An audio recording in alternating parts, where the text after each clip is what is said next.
こんにちは。宇都宮ブリッツェンの栗村治です。いやー、去年のランス電撃復帰にはびっくりしました。そして今年は別府選手も加入した新チームレディオシャックを立ち上げ、ますますその動向に注目です。僕と同い年、今年で39歳、伝説の王者が登場。それではスタートです。ランスが語る25分03秒。Lance, it was here in Australia that you actually made your comeback last year. What was it like coming to the first bike race of your comeback? Hard, exciting, fun. I mean, it was a lot of, as expected. It was just a mix of emotions for me. You know, honestly, I didn't know what to expect. I mean, the one thing that I probably knew better than anything in life, I was suddenly like, oh no, what is this like? And what is it gonna be like being with 200 other guys barreling down the road, coming for a corner that you all want to be first into? And it took some time adjusting to that. It took a lot longer than my 2 weeks in Australia. I mean, it took months to figure it out again. But you've been away from the sport for quite some time. What was the reaction of a lot of the bike riders? Some you will have raced with when you retired, and a lot of the new kids on the block. How did they feel about Lance Armstrong coming back? Yeah, I think they were great. I mean, I think some of them thought when they heard the news, they thought, "No, this isn't right." And then they get to the race, and you're actually in the race together. And I think even then they were like, "Something's not right about this. This is not supposed to be happening." And you're right. Most of the guys, the young guys, I didn't even know. You have to re-educate yourself on who's who. So forget their names, but then you have to address and try to figure out what their talents are. So if I got in a group with somebody, I would have to get on the radio and say, Johan, who is this guy? What does he do? Can he sprint? Is he a climber? What do we have to watch for? Because in the previous 10 or 12 years that I raced, I mean, you know everybody. You know their strengths and their weaknesses, and you can play the game like that, but I was clueless. You've come back to Adelaide this year in South Australia. You obviously like the area. What's so special about this part of Australia? Well, a few things. Obviously, the race here that Mike Turner and his organization has built up is one of the best organized races and most comfortable races for us guys on the bike. The other thing is that as a Texan, you know, this is sort of South Australia is kind of a sister state, and as an Austinite, Adelaide is sort of a sister city. In fact, I think they are sister cities. So it feels a bit like where I come from, and so that makes things a lot easier. And the reception last year was better than I expected. I mean, I didn't know what to expect, but it was a lot bigger than I expected. So I saw the opportunity to come back and start this new year with a new team and a new sponsor, and I couldn't think of a better place to do it.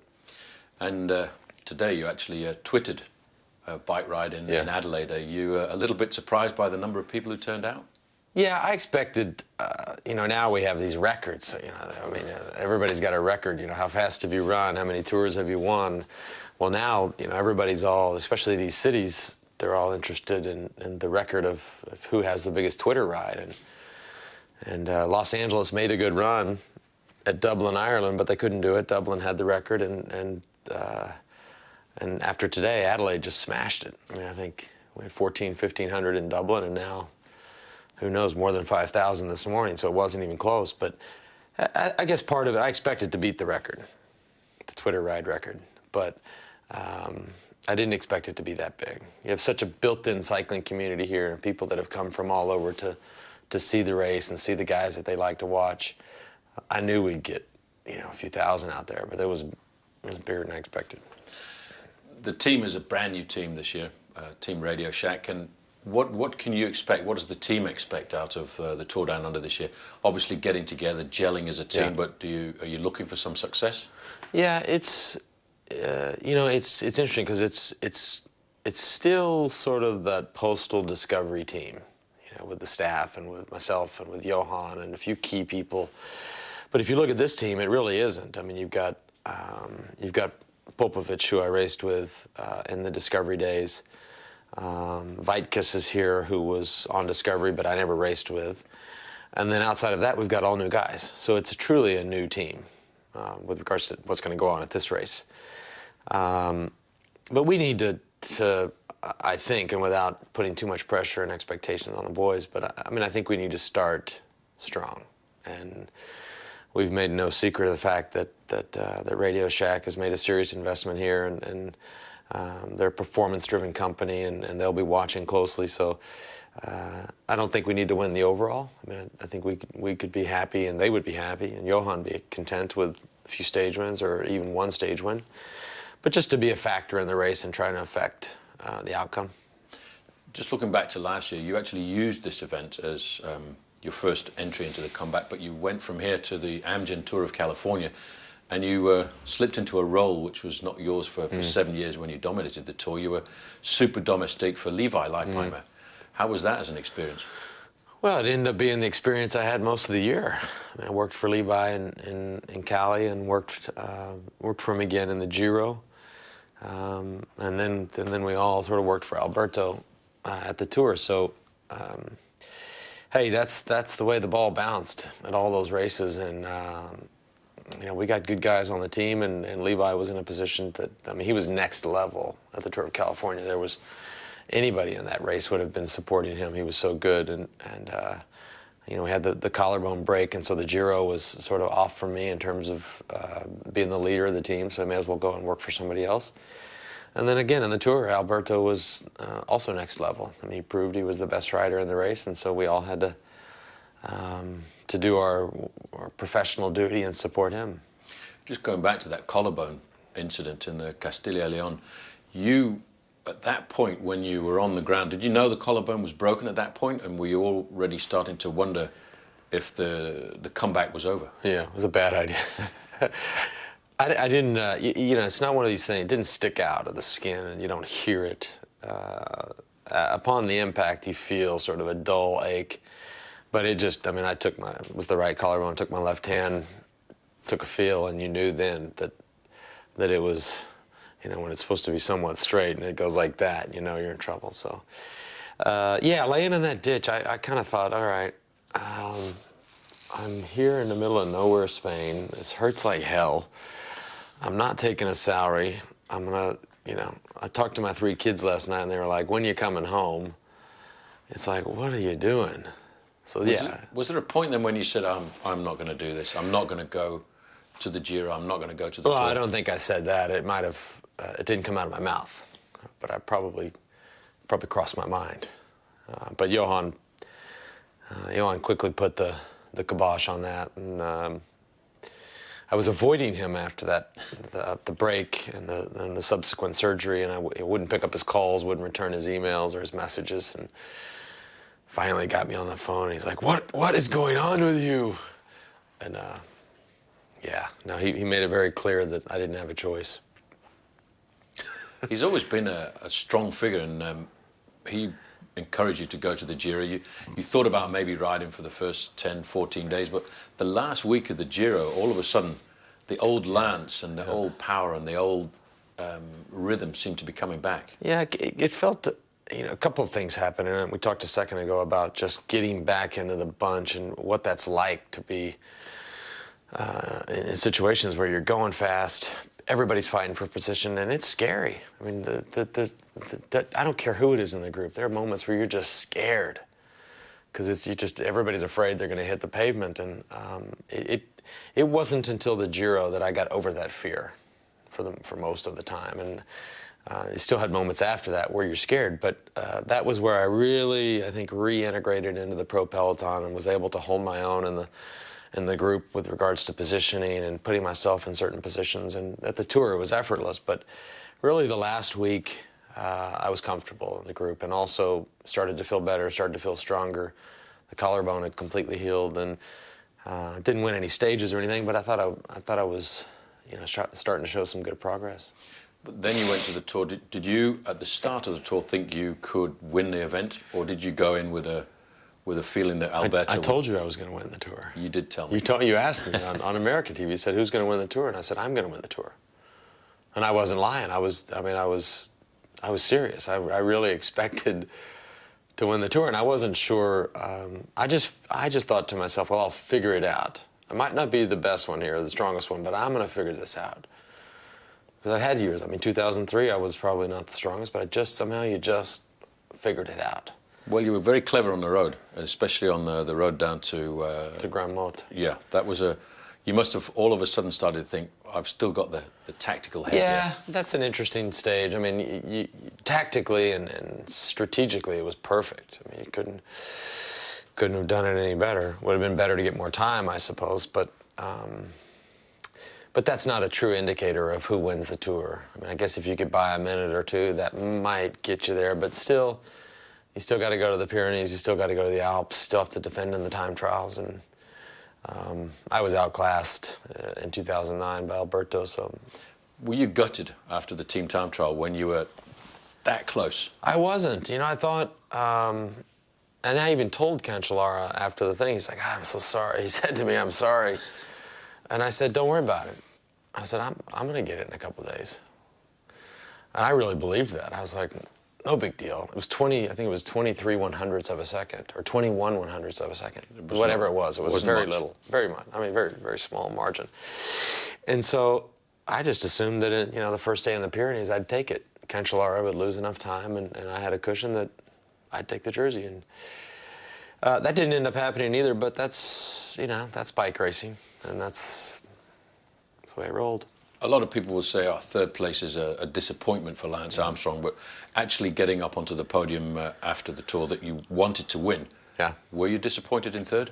No. I realized that I couldn't have won. I mean, Alberto was that good. He had the skills in all disciplines, the climb and the time trial, and the mental toughness to win. So that was not a possibility for me. I suppose had I played things a little differently, second would have been more in play, but I was happy with that. I was ready to leave, so I think people say, yeah, you don't look happy. Look at your face. And I'm just thinking, I want to get the hell out of here. I want to go home. I want to go on vacation with my kids and my family, and enough of the drama. I want to leave. But I think I noticed during the Tour this year, I mean, as far as I was concerned, you were always fairly popular with the French public. I know there's always been an undertone with some of the French press, but only a small part of the French press. But this year, it really seemed as if France was behind you. Yeah, it was a bit of a sea change for whatever reason. And I think we did a few things there strategically with the press to make things a little different, show a different side of myself that they hadn't seen in the past. And also didn't win. I mean, I went there and I tried my best, and you looked for opportunity. The French, I don't know that, and I've been told this by the French guys, but I'm not sure they always like the guy that wins every year. In fact, those are the people that are the least popular. So if it's Michael Schumacher or myself, or those are the ones that they sort of love to hate. But having said all that, they like the person that just tries like hell. And so with me, I think they saw an older guy who had been away a long time, who we'd had this storied relationship with, and he just tried really hard. And Grand Motte is a good example of that, just really heads-up bike racing and just doing my best. And it managed to work out all right between us or between me and them. Hopefully it stays that way. I think it will. 2010年 2009, you'd said really one of the main reasons, one of the goals behind your comeback was to raise the awareness of the cancer campaign and the global cancer campaign. Was that a success? Yeah, I think so. I mean, I definitely think we raised the profile of the disease. I tell people all the time, though, I mean, we're still fighting it, so we must be needing to do something better and bigger, because it's this disease around the world is still as devastating today as it was 12 months ago at the Tour Down Under. And I don't think anyone expects it to go away overnight. I mean, you just showed me that email from your wife regarding her father. I mean, you realize that the tentacles of this disease, for lack of a better word, they run deep and they touch us all. And it's not so simple. Like, I mean, we can't put a seatbelt on this thing and then people don't go through the windshield anymore. I mean, this is something that's It's much more complicated than that. And so we got to just stay at it. Sometimes I wish I would have picked something a little easier, maybe. So what are the plans for 2010? What are you going to do to continue to raise the awareness? Well, and in fact, to take this, I know one of the things you really want to do is to take this away from being an American campaign to being a global campaign. Yeah. Well, it became one last year. I mean, what culminated in Dublin at the summit with, hundreds of participants from 69 countries, from grassroots leaders to fellow nonprofits to world leaders to health ministers from all over the world, tells you that they're paying attention. And it'll continue in 2010. We won't have a global summit this year, but we've never had a summit, even a national summit, on an annual basis. So I was just speaking with some other people about potentially doing another one in 2011, and just kind of checking in with where this disease is going and how we're going to address it in our own communities. And but you're right, man. It is not an American problem. It's an Australian one, and a French one, and an African one, and an Asian one, and a South American one. It's nobody's immune. Coming back to the sport, what would you say was your biggest highlight of last year's season? I mean, it depends how you judge it. I mean, from a sporting perspective, I think getting third in the Tour was pretty dang good. There's guys that get third in the Tour and they say, that's it. I've done it all. My career's been made. I was on the podium at the Tour de France. I'm out. And people, I think the general consensus was that I wouldn't get in the top 10. So I guess on that scale, it was pretty good. But there are a lot of other great things happened. I mean, I think that the highlight for me was just the amount of fun that I had. I mean, I enjoyed what I was doing. I enjoyed being in the bunch, being on the road. Even with the drama internally within the team we were on, it was still fun. I wouldn't change anything. Well, I shouldn't say that because we have changed some things. But, I can look at going to the Nevada City Classic in Nevada City, California, when there's 30,000 people there at a relatively minor bike race and winning a race that I did 19 years ago. I got second in 19 years ago. So, and then off the bike, of course, having a healthy baby boy was absolutely the peak of the year for us. You talked a bit about the conflict in the team. That must have been pretty hard to manage during the Tour de France because everybody was trying to build up the feud. Yeah. But to win a team, Yeah. to win a race, you have to have a team. You have to get together. That must have been pretty hard at the dinner table. Yeah, there was some quiet dinners. They were never. I guess there's two types of tension there. There's the quiet tension and the loud tension. We never really had loud tension. It was just quiet. And, now, is that because of the communication problem, maybe between some of the guys in the team and Alberto, because not everybody's completely fluent in Spanish? No, I mean, there's that definitely plays into it. I mean, and a lot of times it can be a convenient excuse too, where you say, I didn't understand. But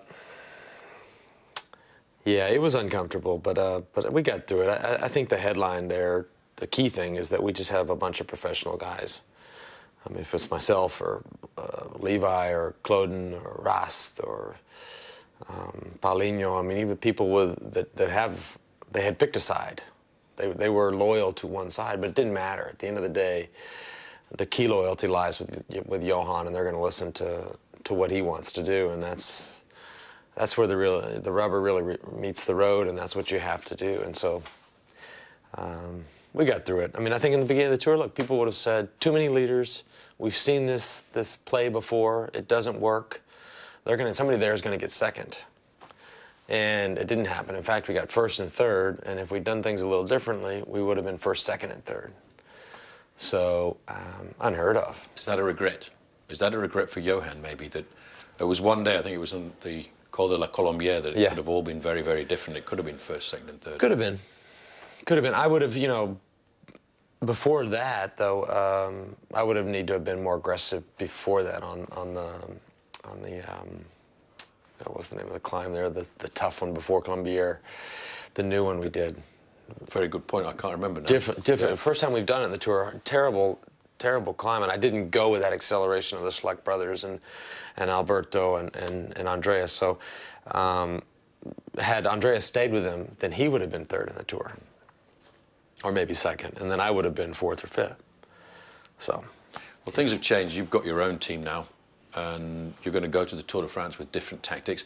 Alberto has stayed with Team Astana. Do you still see him as being the #1 man for the Tour de France this year? Oh yeah, he's by far the favorite, and in fact, I mean, it's, you know, most of the European press, they rate the favorites by, they give him stars, and, you know, if he's a 5-star favorite, then there's a bunch of other 2-star favorites. I mean, there's no 4 or 3 stars. I mean, he's was that dominant this summer, and you know, on paper you look at his skill, you look at his age, despite the fact that the team is, in some people's mind, is a question mark, that team will rise, they'll elevate, they'll be able to support him fine. Looking at the start of this season, last year obviously lots of nerves, butterflies. This season, second year of a comeback. How are you going into this year mentally? Different. I mean, this is there's no uncertainty on my part, both in why I'm doing this and if I want to be doing this, and what it's going to be like. I mean, I know what it's going to be like. I figured that out.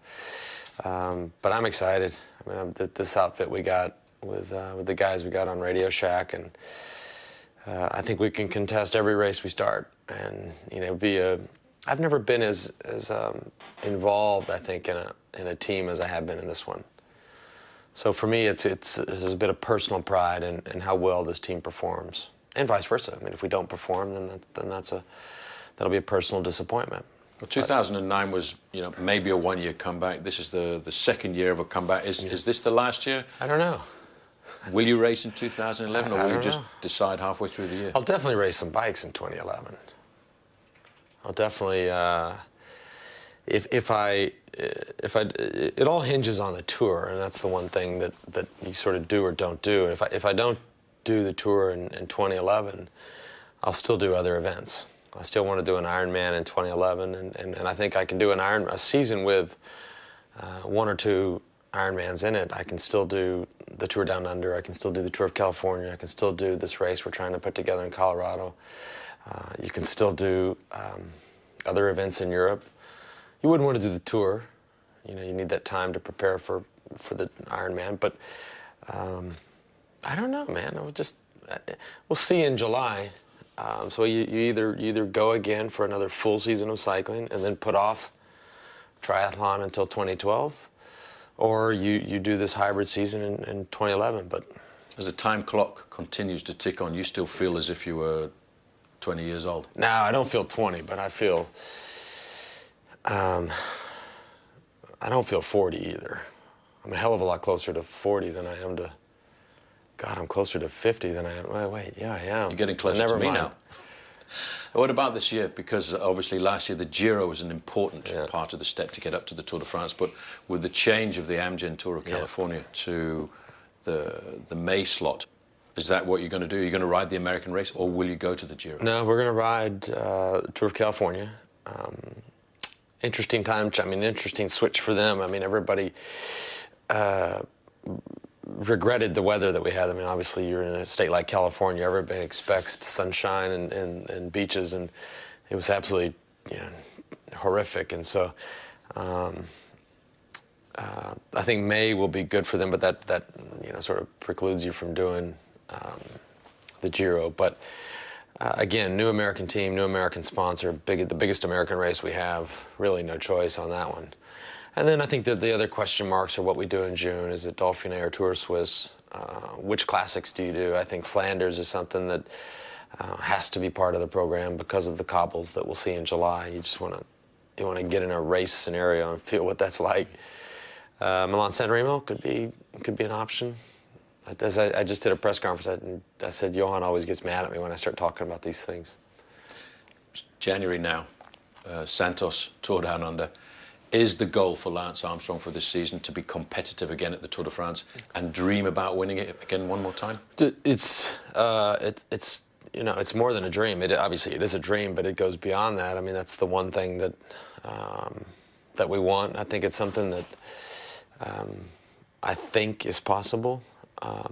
It will be the hardest one to win ever. I mean, I always thought those other ones were hard to win, but they were very hard to win in hindsight. But we've got the competition is better than it ever was before. And Alberto is a different rider than a Jan Ulrich or a Baloki or a Zula or whoever, you know, or even Basso back in the day. I mean, he's next level. But Paul, I wouldn't be sitting here in this chair, and I wouldn't be in Australia if I didn't think I could win the Tour. And I might be a fool to think that, but I'm going to go down my foolish way and find out. We'll come with you on that ride. Yeah, Thanks thank a you. lot. 楽しみですね。ランスが出場したツールダウンアンダーは4月28日から再びドドッとオンエア。さらに5月から始まるジロ、ツール、ブエルタの3大グランツールは J スポーツ1、2プラスで全ステージ生中継。こちらもお見逃しなく。